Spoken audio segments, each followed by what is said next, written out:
Garau Garau, Garau Garau, ẹ wá ní èwe mo ti gbélé. Alase Nimi. Mo burin mi ní waka. I can't reach north. One reach street food wọn. Ó ní ẹ̀ mo kọ́ wọlé yẹn. Orúkọ oúnjẹ yẹn ni Garau Garau. Ṣé you understand? Ìyẹn ni pé street food ni ó common.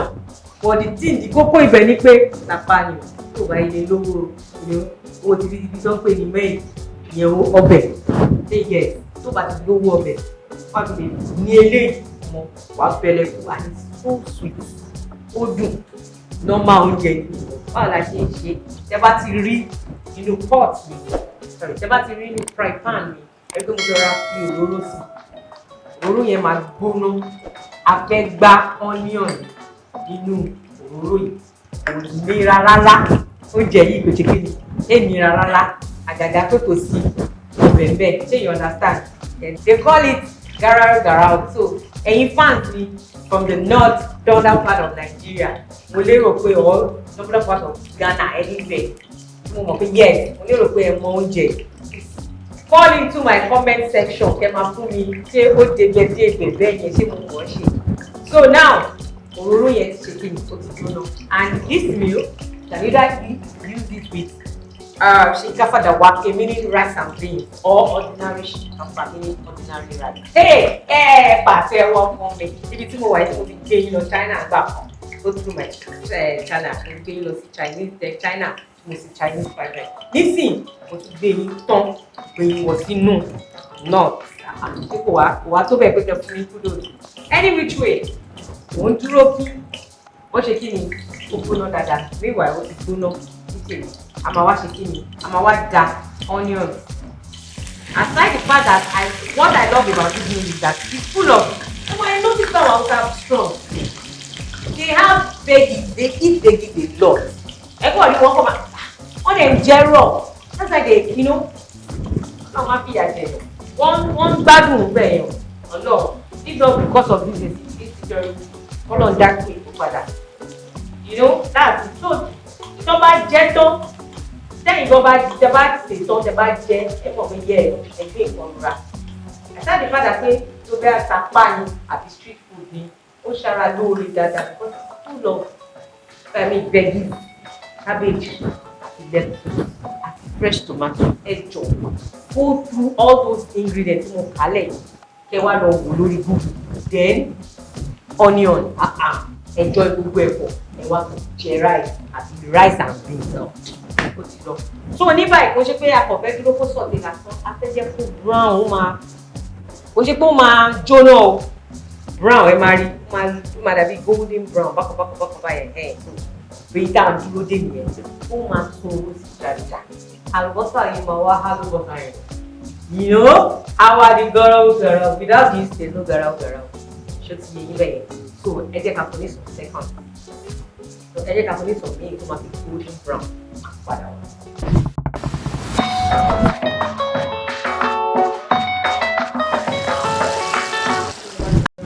so ní báyìí ẹ ti rí mo ti padà wá kọ́tà fẹ́ achieve lélẹ̀ this colour golden colour báyìí ẹ má jẹ́ kó jóná o you might want to keep stirring like this now to avoid it pé ó máa jóná ṣó yé báyẹn ọmọ òróró ìgan lásán ó ṣe wà ìtẹ́ bá dà lé ṣù tó tù ẹ jẹ́ ìwà mọ̀ tútù ẹ sùn you forget your sorrow okay now ní báyìí ó ti wà okay ṣé ti understand now I will now cover it mo ti wá paná díẹ̀ tó dà kò ní jóná àfẹ́kó jóná this is how the onion should look like ẹ jẹ́ ká rọra filẹ̀ kó máa ṣe kí ni lọ kó máa rọra the smell ọmọ Garau Garau Garau Garau ẹ rọra ṣe kí ni ẹ rọra gbé kúrò báyìí ẹ mo rọra kí ẹ kúrò ní iná tó dà kò ní ó bá jóná now kó máa rọra tutù lọ kí n sáré serve rice and beans very very simple so mo ti ní rice and beans nílé already tó bá ní ordinary white rice bí wàhálà kò sí iyọ̀ like I rightly said, one thing about this meal that I love so much is that it's full of, you know, veggies. So we into my like my very pé mo tẹ̀ dáadáa la fún mi ní shape mo fẹ́. Actually boy bí mo ṣe rí boy serve fún mi bẹ́ẹ̀ ni o, not that they are kini. So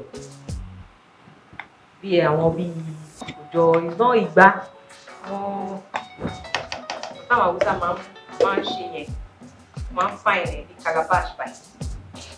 Òun lọ serve fún mi báyìí. Ẹ jẹ́ ká rọra gbé báyìí. Bó ṣe ń serve dédé tí mo ti kí rice yẹn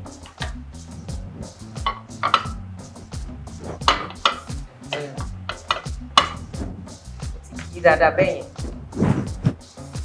màá wá mú báyìí ẹ wá gé sí téńté àwo yín tó ẹ máa ní láti nídìí abọ́ tó fẹ̀ ẹ máa wá ṣe báyìí tó ń yé báyìí. Isn't this beautiful? Beautifully moved. Now what to buy? My hands are very, very clean. So, emawamu letus dele ati for dada. Ati for adetorora day. So yora mu buy. This kò sí gotan. Oúnjẹ náà ó tún wà colorful. So buy. Now, our fresh tomatoes. Elle ṣe sí round shape tó bá ṣe wù yẹn, then ṣe sí cube kíkiri báyìí. All well and good. But báyìí, she man, look fine. So that kò ní ṣe pọ̀tipọ̀ti jù. That's our fresh tomatoes. I told you it's full of goodies. Full of goodies. Then we will now take our cabbage. Look at that! Isn't this beautiful? Isn't this lovely? Look at it! This is awesomely prepared. Garau Garau. So now, the cocoa about the meal now is this. What it do now? I mean, what it to know about? Let me transfer it, you know. Boy. Wow, look at that. Feel it anyhow you want it. So that's it. Look at it. So you can serve your stuff like this. You can serve your stuff like this. Awesome. Key Isn't this beautiful?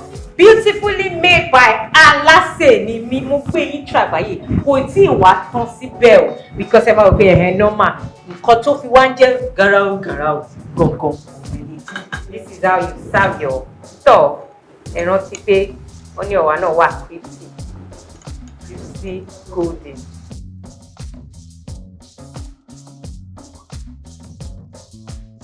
Ẹ rántí pé onion wa náà wà crispy. So, as much as you want it, you can pour all your onion. This is how you serve your garau garau. Do you understand? Like I said, because to miss me there, judge or lime. Do you understand? You have everything, you put it. If you don't have it, go like this. This is stew and sweet. Then the baby enjoy that jar. The chocolate. Your way SPOON spoon. Your way in the other one are very posh. Mo lérò pé nǹkan tí mo mú wá fún yín ó sẹ̀ngẹ̀mẹ̀ngẹ̀ lójú ó tẹ̀ sẹ̀ngẹ̀mẹ̀ngẹ̀ lẹ́yìn. Please recreate it. Ẹ̀yin northern fans help me tell them in the comment section. Ẹ tó bá sọ pé kí lélẹ̀ tell them they are missing. I love you guys. Ire o lọ́jọ́.